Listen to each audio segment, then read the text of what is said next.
Chapter 3. The next morning dawned upon a perfect August day. The sun streamed brightly over every part of Heist, turning the loose, dry, yellow sand, from end to end, which not a stone or boulder was to be seen, into a veritable cloth of gold. The patient asses, carrying their white-covered saddles and tied to stakes, were waiting in a row for hire, while some dozen Rosenates, called by courtesy horses, were also of the company. The sands were already strewn with children, their short petticoats crammed into a pair of bathing drawers, and their heads protected by linen hats or bonnets, digging away at the dry sand as if their lives depended on their efforts. The bathing machines, painted in gay stripes of green, red, blue, or orange, were hauled down, ready for action, and the wooden tents, which can be hired for the season at any foreign watering place, were being swept out and arranged for the day's use. Some of the more pretentious ones, belonging to private families, were surmounted by a gilt coronet, the proud possession of Comte d'Arblay, or Heir Baron Grumpelstein, sported flags moreover of France or Germany, and were screened from the eyes of the vulgar by lace or muslin curtains, tied up with blue ribbons. On the balcony of the Lion d'Or, where the visitors always took their breakfast, were arranged tables piled with dishes of crevettes, fresh from the sea, pistolets, and beautiful butter as white and as tasteless as cream. It was a delight to breakfast on the open balcony with the sea breeze blowing in one's face, and in the intervals of eating prawns and bread and butter or perusing the morning papers, to watch the cheerful scene below. The Baroness was there, early of course. She and her husband and the ill-used Bobby occupied a table to themselves, whence she addressed her remarks to whomever she chose, whether they wished to listen or not, and the Baron shelled her servettes and buttered her pistolets for her. Margaret and Eleanor were rather later than usual, for Mrs. Pullen had not passed a good night, and Miss Layton would not have her disturbed. Harriet Brant was there as they appeared, and beside her a pale, unhealthy young woman, whom she introduced as her friend and travelling companion, Olga Bremont. Olga did not wish to come down. She thought she would lie another day in bed, but I made her get up and dress, and I was right, wasn't I, Mrs. Pullen? I think the fresh air will do Mademoiselle Bremont more good than the close bedroom, if she is strong enough to stand it, replied Margaret with a smile. I am afraid that you are still feeling weak, she continued to the newcomer. I feel better than I did on board the steamer or in London, said Mademoiselle Bremont. She was an undersized girl with plain features, and did not show off to advantage besides her travelling companion. Did you suffer so much from seasickness? I can sympathize with you. I am a very bad sailor myself. Oh no, madame, it was not the mal de mer. I can hardly tell you what it was. Miss Brent and I occupied a small cabin together, and perhaps it was because it was so small, but I did not feel as if I could breathe there. Such a terrible oppression, as though someone were sitting on my chest, and such a general feeling of emptiness. It was the same in London, though Miss Brent did all she could for me. Indeed, she sat up with me all night, till I feared she would be ill herself. But I feel better now. Last night I slept for the first time since leaving Jamaica. That is right. You will soon get well in this lovely air. They all sat down at the same table and commenced to discuss their rolls and coffee. Margaret Pullen, glancing up once, was struck by the look with which Harriet Brant was regarding her. It was so full of yearning affection, almost of longing to approach her nearer, to hear her speak, to touch her hand. It amused her to observe it. She had heard of cases in which young, unsophisticated girls had taken unaccountable affections for members of their own sex, and trusted she was not going to form the subject for such an experience on Miss Brant's part. The idea made her address her conversation more to Mademoiselle Bremont than to her companion of the evening before. I suppose you and Miss Brant were great friends in the convent, she said. Oh, no, madame, we hardly ever saw each other whilst there except in chapel. There is so much difference in our ages. I am only 17, and was in the lower school, whilst Miss Brant did hardly any lessons during the last 2 years she spent there. But I was very glad to have her company across to England. My brother would have sent for me last year, if he could have heard of a lady to travel with me. Are you going to join your brother soon? He says he will fetch me, madame, as soon as he can be spared from his business. He is my only relation. My parents died, like Miss Brant's, in the West Indies. Well, you must be sure to get your looks back before he arrives, said Margaret kindly. The head waiter now appeared with the letters from England, amongst which was one for Miss Layton from a firm, manly handwriting, and with a regimental crest in blue and gold upon the envelope. Her face did not change in the least as she broke the seal, although it came from her fiancé, Captain Ralph Pullen. Eleanor Layton's was an exceptionally cold face, and it matched her disposition.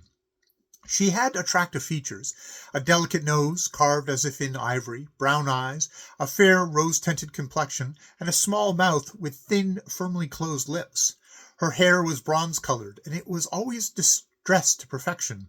She had a good figure, too, with small hands and feet, and she was robed in excellent taste. She was preeminently a woman for a man to be proud of as the mistress of his house and the head of his table. She might be trusted never to say or do any unladylike thing. Before all, she was cognizant of the obligations which devolved upon her as the daughter of Lord Walthamstow and a member of the British aristocracy. But in disposition she was undoubtedly cold, and her fiancé had already begun to find it out. Their engagement had come about neither of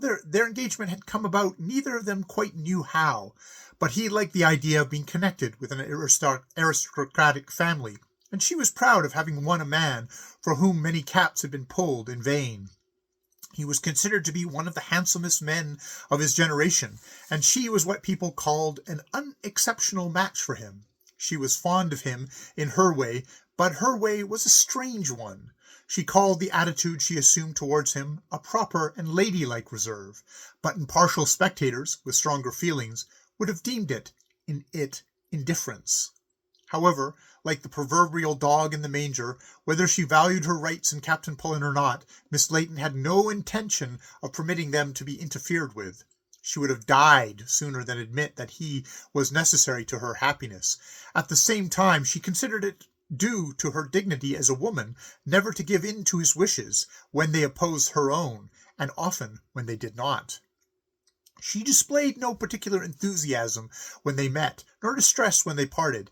Neither was she ever troubled by any qualms lest during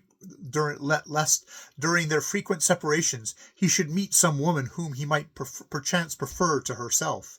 They were engaged, and when the proper time came they would marry. Meanwhile, their private affairs concerned no one but themselves. In short, Eleanor Layton was not what is termed a man's woman. All her friends, if she had any, were of her own sex. Having perused her letter, she refolded and replaced it in its envelope without a glance in the direction of Mrs. Pullen. Margaret thought she had a right to be informed of her brother-in-law's movements. She had invited Miss Layton to accompany her to Heist at his request, and any preparations which might be requisite before he joined them would have to have been made by herself. "Is that from Ralph? What does he say?" she inquired in a low voice. "Nothing in particular." "But when we may expect him at Heist?" "Next week, he says, in time for the Bataille des Fleurs." "Are you not pleased?" "Of course I am," replied Eleanor, but without a sparkle or blush. "Oh, if it were only my Arthur that were coming!" exclaimed Margaret fervently. "I should go mad with joy." "Then it is just as well perhaps it was not your Arthur," rejoined her companion, as she put the letter into her pocket.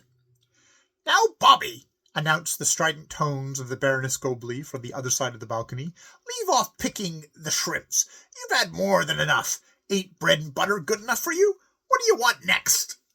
"But, mamma," pleaded the youth, "I've only had a few. I've been shelling papa's all this time." "Put 'em down at once, I say," reiterated the Baroness. "Here, William, take Bobby's plate away. He's had plenty for this morning." "But I haven't begun yet. I'm hungry," remonstrated Bobby. "Take his plate away," roared the Baroness. "Hang it all! Can't you hear what I say?" Mein Tier, ejaculated the Herr Baron in a subdued voice. "Leave me alone, Gustav. Do you suppose I can't manage my own son? He ain't yours. He'd make himself ill If I did look after him, take his plate away at once." The manservant William lifted the plate of peeled shrimp and bread and butter from the table, whilst Bobby, with a very red face, rose from his seat and rushed down the steps to the beach. "Ha, ha, ha!" cackled the Baroness. "That'll teach him not to fiddle with his food another time. Bobby don't care for an empty belly." "What a shame," murmured Margaret, who was nothing if she was not a mother. "Now the poor boy will go without his breakfast." Presently William was to be seen sneaking past the hotel with a parcel in his hands. The Baroness pounced upon him like a cat upon a mouse. "William," she cried from the balcony, "what have you got in your hand?" "Something of my own, my lady." "Bring it here." The man mounted the steps and stood before his mistress. He held a parcel in his hands, wrapped up in a table napkin. "Open that parcel," said the Baroness. "Indeed, my lady, it's only shrimps his Master Robert left behind him, and I thought they would make me a little relish on the sands, my lady." "Open that parcel." William obeyed, and disclosed the rolls and butter and peeled shrimps, just as Bobby had left them. "You are going to take him down to Bobby on the beach." "No, indeed, my lady." "Confound you, sir! Don't you lie to me!" exclaimed the Baroness, shaking her stick in his face. "I've ways and meanings of finding out things that you know nothing of. Throw that stuff into the road." "But, my lady—" Throw it into the road at once, or you may take your month's warning. Hang it all! Are you the mistress, or am I?" Her servant threw a glance of inquiry in the direction of Herr Baron, but the Herr Baron kept his face well down in his plate, so, after a pause, he walked to the side and shook the contents of the napkin upon the Dag. "And now don't you try to more of your tricks upon me, or I'll thrash you till your own mother won't know you. You leave Bobby alone for the future, or it'll be the worst day's work you ever did. Remember that." "Very good, my lady," replied William, but as he left the balcony he gave a look at the other occupants, which well conveyed his feelings on the subject. "I should not be surprised to hear that that woman had been murdered by her servant some day," said Margaret to Eleanor Layton. "No, I should not be sorry. I feel rather like murdering her myself. But let us go down to the sands, Margaret, and try and find the disconsolate Bobby. I'm not afraid of his mother, if William is, and if he wants something to eat, I shall give it to him." They fetched their hats and parasols, and having left the hotel by a side entrance, found their way down the sands. It was a pretty sight there, and in some cases a comical one. The bathing machines were placed some 60 or more feet from the water, according to the tide, and their occupants, clad in bathing costumes, had to run the gauntlet of all the eyes upon the beach as they traversed that distance in order to reach the sea. To some visitors, especially the English ones, this ordeal was rather trying. To watch them open a crevice of the machine door and regard the expectant crowd with horror, then, after some hesitation, goaded on by the cries of the bathing women that the time was passing, to see them emerge with reluctant feet, sadly conscious of their unclothed condition, and of the unsightly corns and bunions which disfigured their feet, to say nothing of the red and blue tint which their skin had suddenly assumed, was to find it almost impossible to refrain from laughter. The very skinny and knuckle-kneed ones, the very fat and bulging ones, the little fair men who looked like Bobby's peeled shrimps, and the muscular black and hairy ones who looked like bears escaped from a menagerie. These types and many others our ladies could not help being amused at, though they told each other it was very improper all the time. But everyone had to pass through the same ordeal, and everybody submitted to it, and tried to laugh off their own humiliation by ridiculing the appearance of their neighbours. Margaret and Eleanor were never tired of watching the antics of the Belgians and the Germans, whilst they were, what they called, bathing. The fuss they made over entering 2 feet of water, in the way in which they gasped and puffed as they caught it up in their hands and rubbed their backs and chests with it, the reluctance with which the ladies were dragged by their masculine partners into the briny, as if they expected to be overwhelmed and drowned by the tiny waves which rippled over their toes, and made them catch their breath, and lastly, when they were convinced that there was no danger to see them, men and women, fat and thin, take hands and dance round in a ring, as if they were playing at mulberry bush, was too delightful. But if one bather, generally an Englishman, more daring than his fellows, went in for a good swim, the coastguardsman ran along the breakwater, shouting "Gare, gare," until he came out again.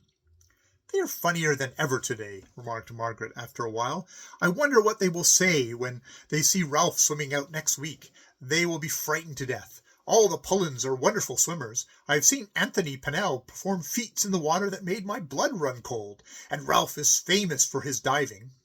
The topic did not appear to interest Eleanor. She reverted to the subject of Anthony. "Is that the literary man, the cousin?" "Yes. Have you not met him?" "Never." "I am sure you would like him. He is such a fine fellow. Not such a beauty man as Ralph, perhaps, but quite as tall and stalwart. His last book was a tremendous success." "Ralph has never mentioned him to me, though I knew he had a cousin of that name."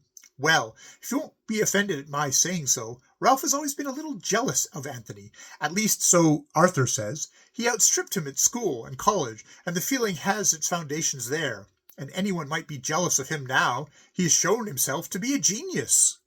"I don't like geniuses as a rule," replied Eleanor. "They are so conceited. I believe that is Bobby sitting out there on the breakwater. I will go and see if he is still hungry."